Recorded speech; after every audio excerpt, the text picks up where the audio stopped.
भस्म रुद्राक्षधारी ज शिवभक्त स उच्यते। पंचखरज पाशक्त परिपूर्णश्च सन्मुखे विना भस्म त्रिपुंडेन विना रुद्राक्ष मालय पूजितोऽपि महादेव नाभीष्ट फलदायक। অর্থাৎ ভস্ম ও রুদ্রাক্ষধারী ব্যক্তিকে শিব ভক্ত বলা হয়।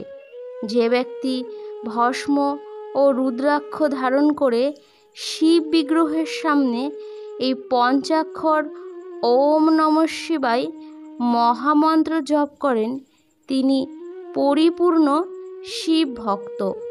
ভস্মের ত্রিপুণ্ড ও রুদ্রাক্ষমালা ধারণ না করে যিনি মহাদেবের পূজা করেন, মহাদেব তাকে অভীষ্ট ফল সম্পূর্ণরূপে প্রদান করেন না।